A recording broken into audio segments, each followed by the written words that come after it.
and you're paying tons and tons of money for this lead that really would kick you to the curb in a heartbeat if somebody else came along and would either do it faster or cheaper. So when you get a lead from YouTube, they are thrilled that you picked up the phone and called them.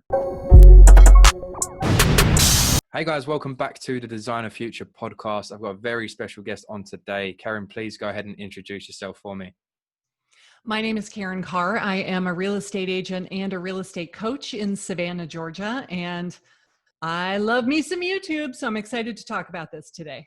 Love it. I love it. Cool. So yeah, I actually found Karin in a Facebook group. So first, before we get into YouTube, talk to me a little bit about the Facebook group that you obviously founded. Well, it's interesting. Real estate agents have been told for many years now that they needed to start embracing video, but very few chose YouTube as a platform. Everybody likes to go live on Facebook. People are starting to get into Instagram, but not a lot of people are putting videos on YouTube. So I just created a Facebook group for real estate agents who were interested in making YouTube videos as a way to find new people in their city who want to buy or sell a house and hire them. So it's not just branding. It's not just getting my name out there. I actually want to get leads. I want somebody to call me and say, hey, I want to buy a house and I found all of your videos and I'd like to hire you. Mm-hmm. And at what point did you realize that YouTube was the route that you wanted to go down? It was entirely accidental. It's really funny. About 4 years ago, I was blogging and I read some statistic online that said if you embed a YouTube video in your blog post, it was something like 40 times more likely to rank on the first page of Google just because it had the YouTube video embedded in the blog. So I thought, oh, well, okay, I want my blogs to rank easier. So I went to YouTube and I would find videos that were made by the Chamber of Commerce or the local tourism board. And I would just copy and paste the URL into my blog post. And after I did that for a couple of months, I thought, well, gosh, I should just make the video myself. I mean, how hard can it be, right? Because you don't have any idea what it takes to make YouTube videos. And so I said, I'll just start doing it myself. And of course, they were awful. They were train wrecks. They were so bad. But you know, the only way we get better is by repetition, doing it over and over again. And then when I got my first phone call where somebody said, we're moving from New York. We found your YouTube channel. We feel like we know you already. We've watched all of your videos. He's like quoting my videos back to me. It was so funny. I was like, geez, did you just binge watch the whole channel in one sitting? Because you're saying lines out of all these different videos back to me. It was crazy. And he wanted to hire me sight unseen from across the country. That had never happened to me before I don't know, I'd been in real estate maybe 12 years at that time. That had never, ever happened before, not from Facebook, not from any other lead generation strategy. So I thought, oh my gosh, this works so well because when they see your face on camera and they're getting to know your personality, they honestly do feel like they know you already. So they're willing to hire you, even though typically you've never met them before. And so I thought, okay, this is what I'm going to do. Obviously, this is very effective and I like it. It's so much more fun than calling a for sale by owner saying, don't you want to hire a real estate agent instead of trying to do it yourself? Amazing. Amazing. I think that's so cool as well. And honestly, that's something I preach as well, because when you get someone, like you said, ring you and literally say, oh, well, you was doing this in this video. And I'm like, was I? Like, wait. So yeah, having that connection, and it really breaks down that trust hump that you have with people, and people genuinely think that like you're best friends before you even know who this person is because they've watched through hours and hours of your content. That's really cool. So what's sort of motivating you now? Because obviously, you know, you've found what you like to do. You know that YouTube can be used as a tool, but now you've obviously started helping other realtors as well. So what's sort of motivating you moving forward now? Yeah, I really enjoy teaching other people how to do this so that they can start having success for themselves in their own markets. And, you know, the United States is a big place. Canada is a big place. We have tons and tons, millions of real estate agents all over these two countries alone, let alone in all of the other English-speaking countries of the world. And everybody is in the same boat. You constantly in this business have to go from transaction to transaction to transaction, where I find a client, I help them buy a house, I help them sell a house. the deal closes, you get paid. Now you have to start over again and find a new one. It's not as though your phone is just typically ringing off the hook with people going, I'd like to sell my house. Will you come over and do it for me? I'd like to pay you a lot of money. Thank you so much. It doesn't really work that way. You're constantly having to generate new business to fill your funnel, to fill your pipeline. Mm-hmm. And historically, the way we did that in real estate was cold calling people, which I would rather do just about anything in the world than cold call people for 2 hours a day. I can't imagine anything less enjoyable as a way to get new business.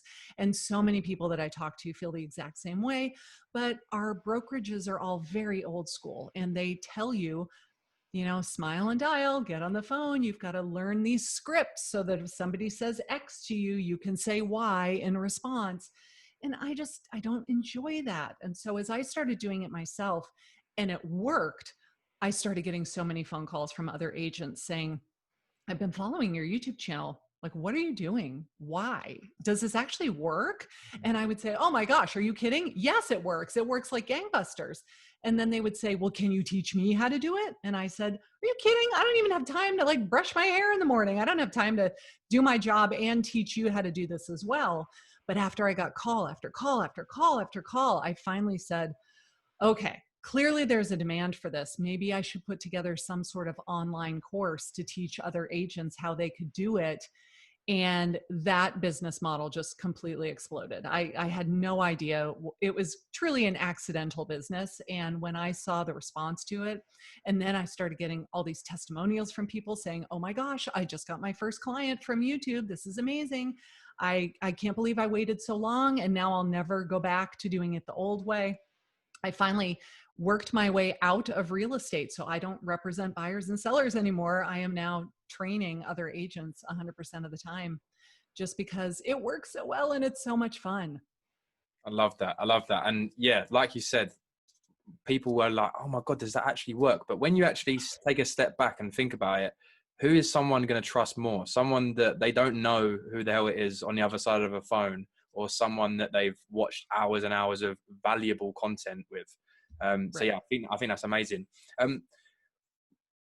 One question is, how did you sort of realize that you wanted to take that entrepreneurial step aside from working in real estate? Was it simply just the fact that people were calling you and you knew there was a demand for it, or did you always have something inside of you that you knew that you was eventually going to get into something along those lines? No, actually, I had zero entrepreneurial spirit at all. I don't know. I thought I was going to work in corporate America my whole life. I went to college, I got my degree. I wanted to be a professional opera singer, but then I realized that, they make $8 a year and they travel 300 days a year. And so, unless you're Pavarotti, you're not really killing it, making a living as an opera singer. So I decided to just do that as a hobby and have fun doing it. And I went to work in corporate America and did that for many, many years. And I just kind of started thinking that was what I was going to end up doing my whole life. Then my husband and I moved to California, where it is insanely expensive. And this was back at the height of the market in 2005. We had a new baby at home. She was only 2 months old at the time. And my idea was that when we moved, I was going to be a stay-at-home mom. But as soon as we got out there and I realized how darn expensive it is to live there, I mean, this was like an hour outside of San Francisco. I thought there's just no way. Like we'll never buy a house on one person's salary here. And the house prices were so high. I thought, well, what if I got my real estate license? I'd only have to sell like one house a month and I'd be making a great living, and I would not have to put my new baby in daycare 10 hours a day. So I got my real estate license, honestly, just as a way to supplement my husband's income and still have some flexibility in my schedule. And then I found that I really, really enjoyed it. So that's what I did for many years. But even so, like if you're a solo real estate agent, I mean, technically you work for the brokerage, you work for a company. So it doesn't really feel like you're an entrepreneur. Well, This was never my intent. It was, if people hadn't come to me, I don't think I ever would have started something like this. It was only because so many people were coming and asking for it that I decided, well, there's clearly the demand for it. Why not just make it and see what happens? amazing. And as you said, a lot of testimonials and case studies come, people getting results. So that's brilliant. What would be a few apps? I like to always ask this question. What would be a few apps that if I was to hijack your phone and delete 3 apps from your phone, what would those 3 apps be that you would really struggle without? Oh, Trello. I am a recent convert to Trello, which is a project management tool. And now I freaking love it. I've got so many boards on there. I use Trello all the time. I use TubeBuddy a lot and YouTube Studio app because I want to look at my channel and look at the analytics and see how things are performing and which videos are doing the best and be able to respond to all the comments that people leave on the videos. Let's see, what's another one? I just upgraded to the iOS 14 and I was able to do the whole like customized, I don't know how well you can see my Okay, screen, yeah. the widgets and everything. And now I can't find anything because it's so well organized. I don't know where anything is. Let's see what else. There are some, I don't do a lot of video editing on my phone. It's just too small for me. I need my gigantic iMac and a big old keyboard. I can't do stuff on my teeny tiny phone. Oh, Canva is another one that I really like. Canva is kind of like a graphic design app for people that are not graphic designers, people that want to make pretty stuff, but we really don't have all that skill to do it. And it has all of these templates built in. So you pretty much just drag and drop and you can make something that looks fabulous, whether it's a social media post or a thumbnail for your YouTube video. Wicked, cool. Yeah, some really good apps in there. I literally just finished editing a video about Trello as well. So really cool. What would one resource be, whether it's a book or some sort of training that you've done, not necessarily to do with real estate, but maybe on, how did you go from like never even taking an online course yourself to creating a course yourself? Was there anything that you sort of had to read up on, or any like YouTube tutorials you had to go through? One of the first books that I read all about SEO, because I mean, make no mistake about it, YouTube SEO is a huge part of my strategy as far as my videos getting found. It was a book called The Click Technique by Lindsay Anderson. And it's about, SEO, driving traffic to your website. If you can just get people off of YouTube and get them to go to your website, once they click that first time and they land there, now you can remarket to them and you can have them opt in on landing pages and all the things that you just really can't do on YouTube. Mm-hmm. So that was a really great book. I like that a lot. Then I've read, gosh, I got a whole stack of books over here. I don't know if you've read Traction, and what was the follow-up book? Rocket Fuel. Traction and Rocket Fuel are by the same author. I can't remember her name, but they're really about growing a team, going from being a solopreneur to having a team and delegating and trying to remove yourself a little bit from the day-to-day operations, letting a team, like you're the person that's the idea person. You come up with all of this vision and then they go out and execute on your vision. And that's a hard thing for me because I've been doing it myself for so long. I've been doing it myself literally for 15 years. And then when you hire somebody, I find myself doing this all the time. I forget to tell them that they should be doing this. Like I just sit down and I start doing it because it's habit at this point. And I have to say, wait a minute, I hired somebody to do this. This is not my job anymore. I don't have to do this. Go tell Diana to do it instead. Go ask Stephanie to do it. It's kind of crazy that you have to train your brain to start thinking like a CEO instead of being the peon, the grunt, the person who had to wear all of the hats. It's a hard thing to try to wrap my mind around after having done it the other way for so many years. For sure, yeah, for sure. Yeah, I can definitely vouch for that. It's very hard when you're so stuck in your ways. But that is really cool that you've sort of mastered your craft and then had to then delegate it to automate and focus on your IPAs, I assume. Do you use ClickFunnels by any chance? I don't use ClickFunnels, but I use very similar programs, just not that exact one. Cool, wicked. And what program is that? Right. I'm using Lead Pages for landing pages. Then I use ActiveCampaign as the CRM portion. I'm using Thinkific to host my online course. So, they all got to work together where you've got the whole sales funnel and then the follow-up campaigns and the whole 9 yards.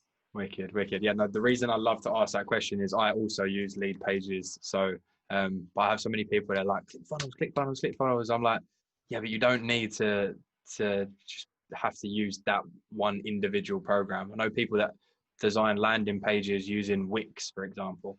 And Did do you you? know that lead pages, sorry to interrupt you, then Comment? they now do full-on websites as well, is not only the landing pages? Yeah, So yeah, my whole website is now built on lead pages, and I think it looks really darn good. yeah. It's exactly the same. I mean, since I started using lead pages, I've literally done everything on lead pages. So client websites, client landing pages, all of my websites, all of my landing pages, and same. I just keep everything in there now. All of my onboarding funnels for new clients, like it's just my hub for everything. So yeah, I love that.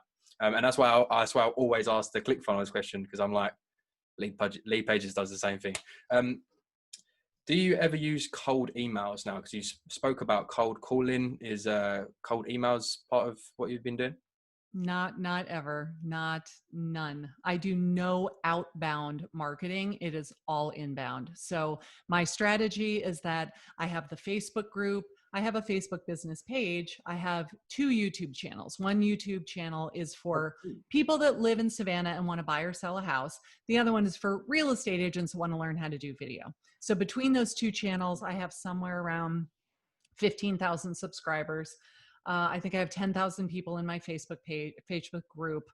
I just try to be present with tons and tons and tons of free value on all of these different platforms.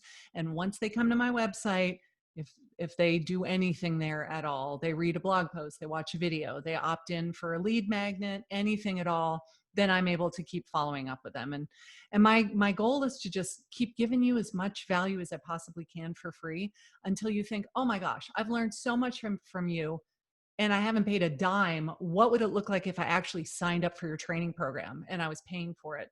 Because I truly believe, and I did not make this up, James Wedmore says this all the time, the transformation is in the transaction.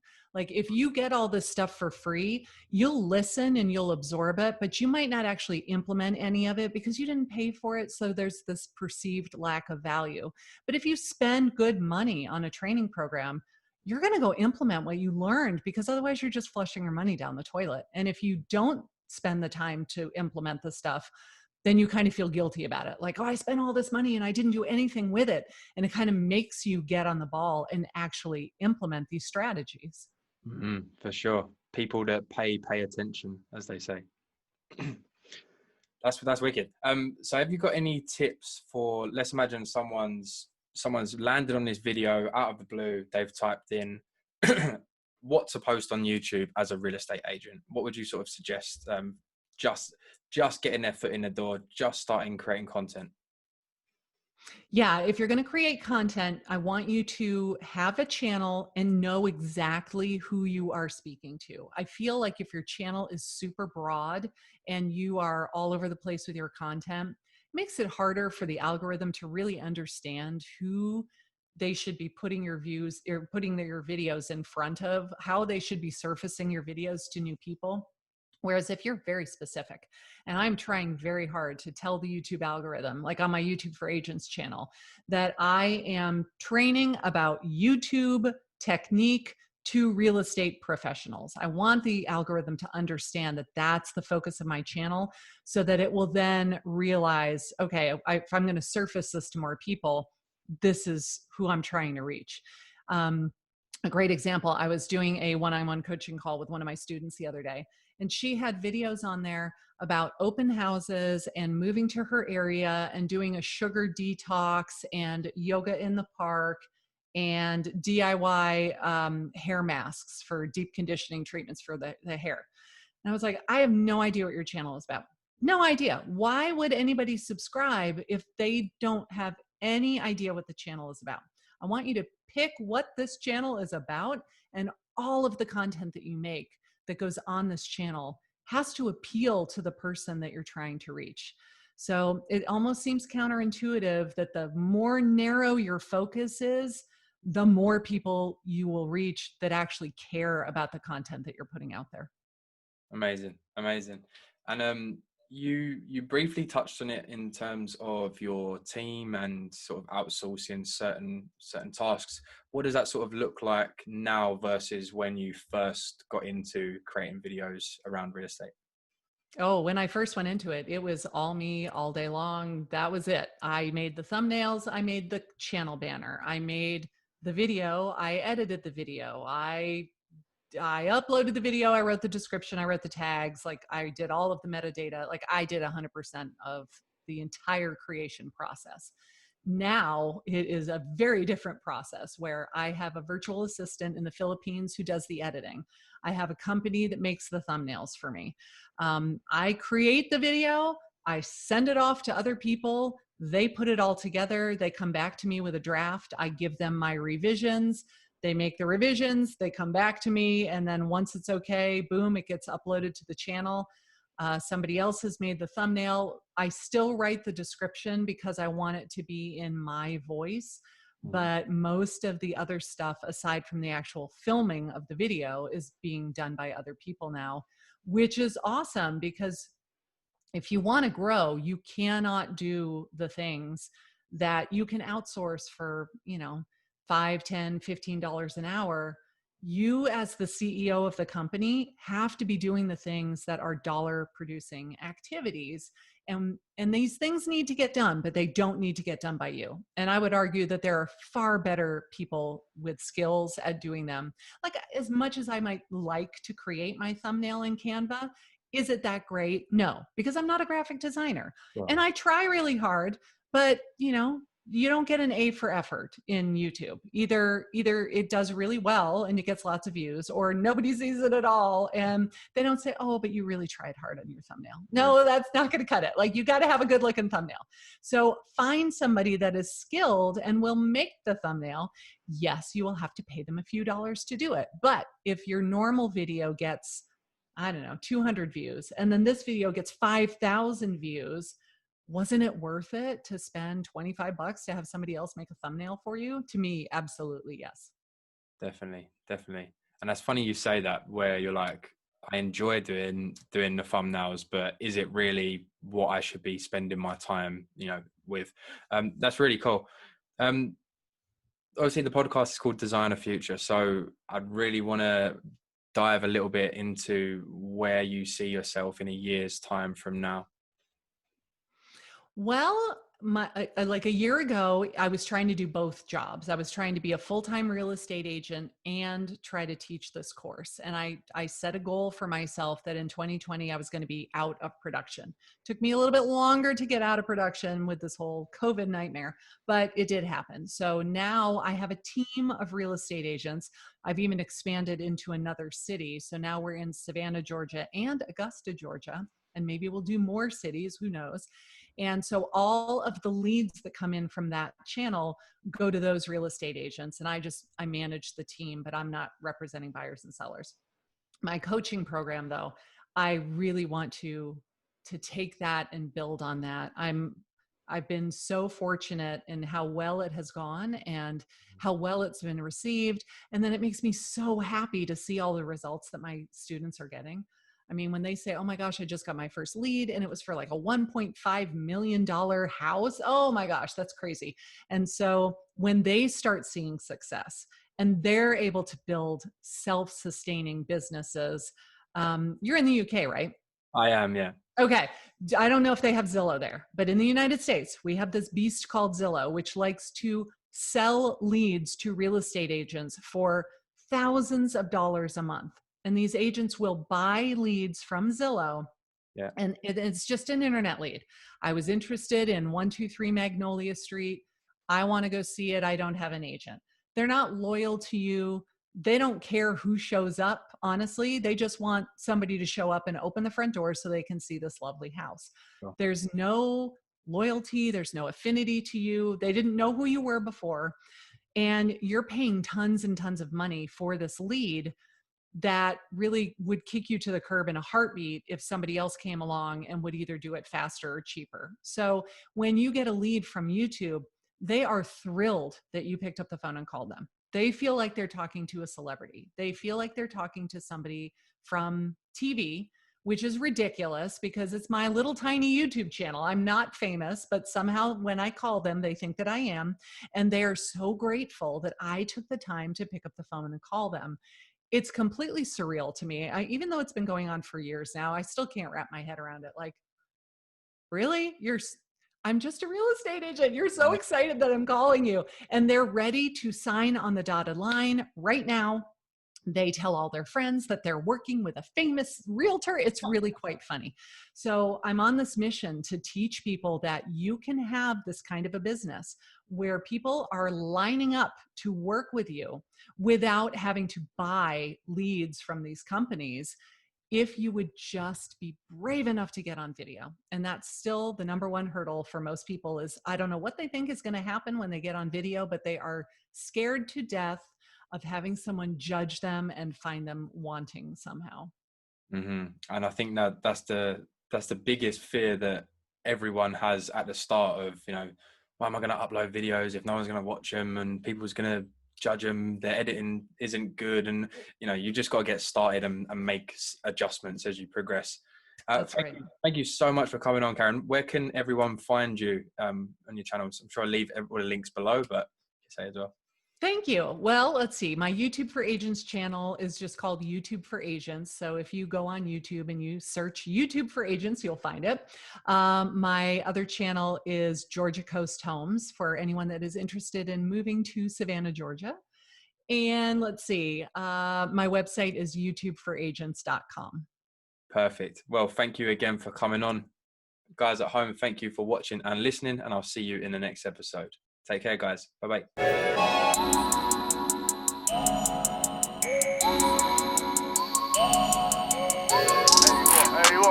Hollywood 6.